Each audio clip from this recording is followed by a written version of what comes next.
Isaasiniif dhiyeessaa nu waliin tura.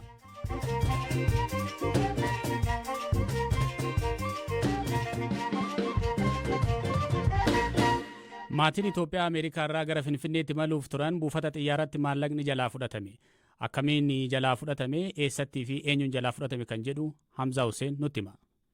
Dhaabbati eegumsa daangaa fi gumruukaa biyyattii akka ibsetti miseensi maatii kunneen dilbata darbee adoolessa 10 bara 2022 maallaqa hamma harkaa qaban waan hin ibsineef doolaara 27,330 ta'uu dhabaniiru. Maatiin miseensa 5 qabu kun xiyyaara daandii qilleensaa Itoophiyaan gara Finfinnee imaluuf buufata xiyyaaraa idil-addunyaa Daalaas Washington seenanii ture qabaman. Maatiin kun akkuma buufata xiyyaaraa kana ga'aniin hamma doolaara harkaa qabanii akka ibsaniif gaafatamanii turan. Dhalataan Itoophiyaa lammii Ameerikaa ta'an abbaan maatii kanaa doolaara 8,000 harkaa qabaachuu qofa ibsanii turan. Akka seera Ameerikaatti maallaqa namoonni gara keessaa seenanis ta'ee gara alaa qabatanii ba'an irratti daangaan hin jiru. Haa ta'u malee namni tokko doolaara 10,000 caalaa yookiin maallaqa kanatti shallagamu yoo harkaa qabaate unka dhimma kanaaf qophaa'e irratti guutuun abbaa taayitaa gumruukaa Ameerikaa beeksisuu qaba. Dhaabbati eegumsa daangaa fi gumruukaa abbaan maatii kanaa jalqaba doolaara 8,000 qofa akka ibsan ibsee booda ammoo ilma isaanii hangafaa harkatti doolaarri 8,000 biraan argame jedhe. Dhaabbatichi haala kana shakkuun wayita shaanxaa maatii kanaa sakatta'u doolaara 27,330 argeera. Naannawa sanatti qindeessaa gumruukaa fi daangaa ka ta'an Daani'el Escobedo dhimma kana irra deddeebiin dubbanneerra. Imaltoonni maallaqa haga fedhan qabatanii Ameerikaa keessaa ba'uu yookiin ammoo itti seenuu danda'u. Seerri federaalaa mootummaa Ameerikaa garuu namni tokko doolaara 10,000 ol yoo qabaate beeksisuu akka qabu dirqamsiisa. Kun baay'ee salphaadha jechuun dubbatan. Dhumarratti maatiin kun doolaara 8,300 qofti kennameefii geggeeffaman. Namoonni kunneen yakkaan waan hin himatamneef maqaan isaanii hin eeramne.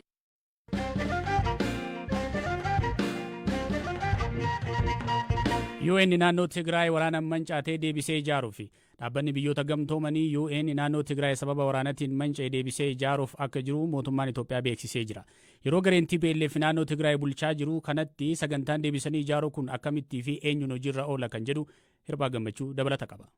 Waajirri tajaajilawwan piroojeektii UN misoomawwan bu'uuraa naannichaa waraanaan manca'an deebisee ijaarama. Ministeerri maallaqaa Itoophiyaa ibsa kibxata baaseen waajjira dhaabbata mootummoota gamtoomanii wajjiniin waliigaltee mallatteessuu ibseera. Waliigaltichi qaama sagantaa biyyaalessaa naannolee waraanaan miidhaman deebisanii ijaaruu akka ta'ee fi deeggarsa maallaqaa baankii addunyaa irraa argameen kan raawwatamu ta'us himeera. Piroojeektiiwwan misoomawwan bu'uuraa manca'anii deebisanii ijaaruu kan hojjetu waajjira UN yoo ta'u mootummaan Itoophiyaas caasaa isaatiin hojii kana raawwachuu hanga danda'utti jedha. Ibsichi naannoon Tigraay irra caalaan to'annoo finciltoota Tigraay jala jira. Sagantaa deebisanii ijaaruu kanaan bu'uuraalee misoomaa manca'an deebisanii ijaaruun alattis haleellaawwan saalquunnamtiitiin namoota miidhaman deebisanii dandamachiisuufis sagantaan kan jiru yoo ta'u kan ammoo qaama sadaffaa biraatu raawwataa jedhe ministeerri maallaqaa Itoophiyaa. Kunis hanga haalli Tigraay keessa jiru fooyya'ee mootummaan ofii isaatiin hojiilee kana raawwachuu danda'utti akka ta'es eerameera. Dubbi himaan TPLF obbo Geetaachoo Raddaa dhimmicha irratti yaada karaa marsaalee hawaasaa kennaniin mootummaan Tigraay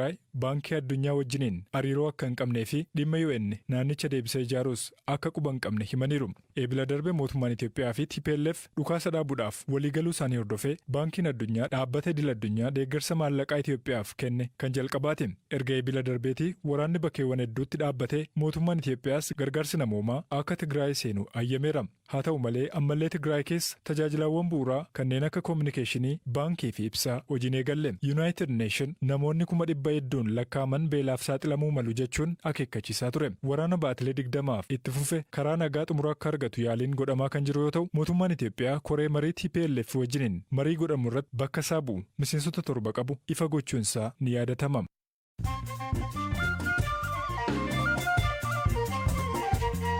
Dhaggeeffattoota keenya amma oduu gaggabaaboo qabnuun isinitti hima. Komishinariin Komishinii To'annoo Balaa Tasaa Biyyoolessaa Itoophiyaa obbo Mitikuu Kaasaa malaammaltummaan shakkamanii har'a poolisiidhaan to'ataman.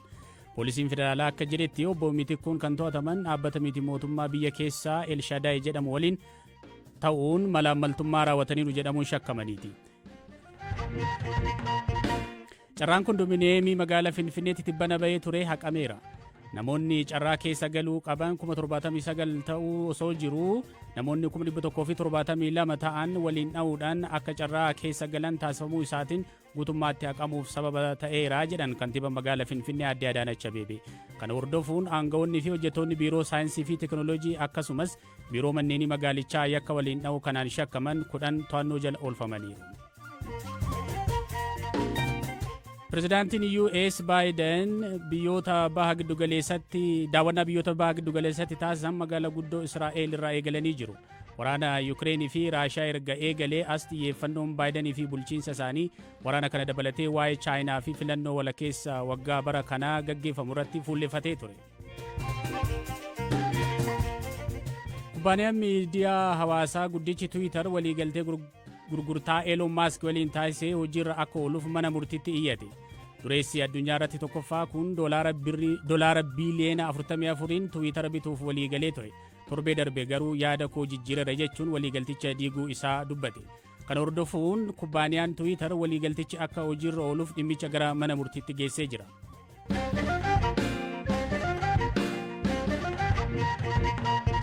Sababa qaala'insa jireenyaatiin mormiin itti hammaanan pirezidaantiin Sri Lankaa xayyaara waraanaatiin biyyaa baqate jedhame. Pirezidaantiin Gootabayaa Rajapaksan gara Maaldiivitti akka baqatu gochuu isaa humni qilleensa biyyattii beeksisee jira. Dhaggeeffattoota keenya oduun gaggabaaboon qabnu kanuma.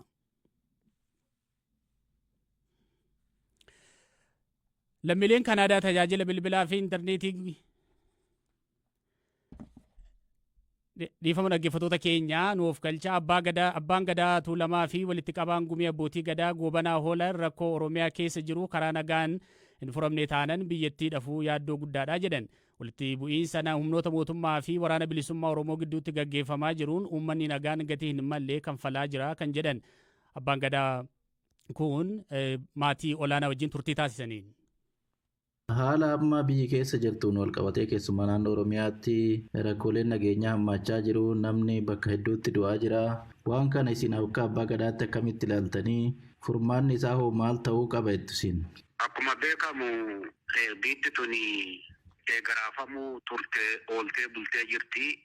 Amma Asxoota darban keessallee Haile Sillaasee irraa kaasee Dargi irraa kaasee darbee warratee Ihaadig irraa kaasee mootummaa amma keessa jiru kanaan biyyi tuni akka raafamaa jirtu beekamaadha. Kana addunyaan illee hin beeka. Hawaasni Oromoo illee hawaasni Itoophiyaa illee hin beeka.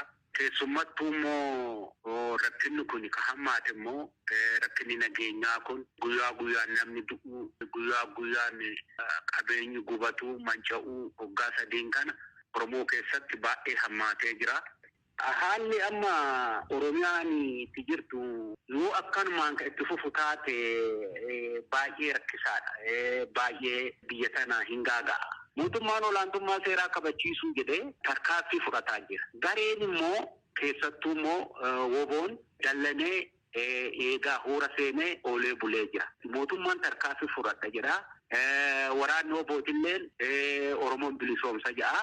Jidduu kanatti baay'ee biyyi Oromootuun gaaga'amtee jirti. Miidhamtee jirti. Baay'ee miidhamtee jirti. Guyyaa guyyaan wanti Oromoo irratti raawwatamu. Guyyaa guyyaan wanti sabaa sablammii kaleessa Oromoo keessa oolee bulu irratti raawwatamu.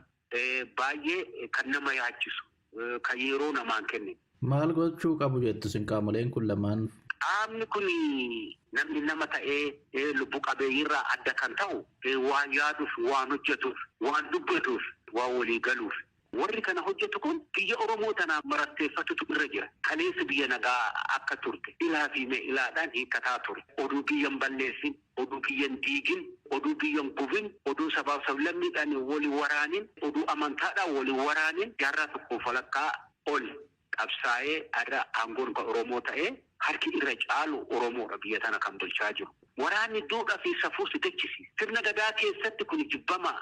Keessattuu waan kanee Oromoo itti oolee bule san si gachisiisa. Kanaafuu wanti kun oduu gattaa'amee ilaalame kaleessas kanuma dubbataa turre. Kaleessas nageenya kana lallabaa turre. Abdii kutatu namarra hin jiru. Nageenya lallabuuf gattaa'anii ilaadhaan mari'atuuf wanti mariin hin hiikamne hin jiru sirna gadaa keessa. Keessattuu sabni Oromoo laallatutu irra jira. Abbaa biyyummaa isaa achitti kanaan waraana alatti ilaalutu irra jira. Waraana keessaa bu'aa wayiitu argamu.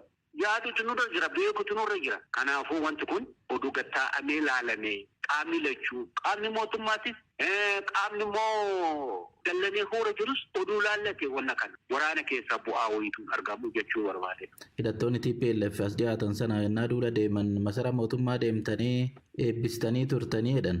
Eebba abbaa gadaatiin ba'anii. Wanti kun amma miidiyaa irratti akkana jedhanii wanti dabbasaa gariin nama biratti taaddatan. Beektaa dabbasaa naannoo qotanii taaddatan. Miidiyaatti gara akkasi. Godina Booranaa naannawa magaalaa Yaabeellootti kan argamu Tulluu Goot Garbii jedhamu irratti namoonni hedduu wal ga'anii osoo kadhatanii fi faarfatanii kan agarsiisu viidiyoon isaanii miidiyaa hawaasummaa irratti mul'achuu ergee galee bubbuleera. Tulluu kana irratti gumii kana walitti qabu Daawaa Shibbiruu sagantichi yoom akka eegalee fi maaliif akka tulluu kana gubbaatti waaqeffatan akkana jechuun BBCtti hima. Hanga waggaa sadii waa kadhachuu qabnaa gara kanan baanee kadhachuu qabnaa jennee waliin qabanne nu kadhannee buunaa jennee karoorfanne waaqayyo ammoo iyyoo an hojii asii qabaa nuun jedhe. Ati tajaajila nama hojii qabda? An tajaajila sunii mootummaa asin hojjedha. Waajjira kam hojjetta? Waajjira bishaanii hojjedha. Achuma magaalaa Yaabeelloo jechuun? Magaaluma Yaabeelloo. Torbanitti si'a meeqa achirratti gaggeessitu? Roobii fi jimaatiin jiru guyyaan kaan cufin jira jechuudha. Biiroo wajjin akkamitti achitti tajaajiluu dandeessa hojii mootummaa waliin? Tajaajiltooti waliin tajaajilus jiran. Tajaajilli kan jalqaba immoo sa'aatii 9:00 qabee hanga sa'aatii 12:00 tajaajilli tura. Yeroo kadhannaa irratti fedha qabee akkasiin gumiif kadhadhaa jechuudha. Namoonni kun fakkeenyaaf amma daa'ima fa'aa baatanii rorooba keessa taa'an aduu keessa taa'an mul'atu. Magaalaa keessatti iddoo barbaaddanii achitti waaqeffachuu hin dandeessammoo?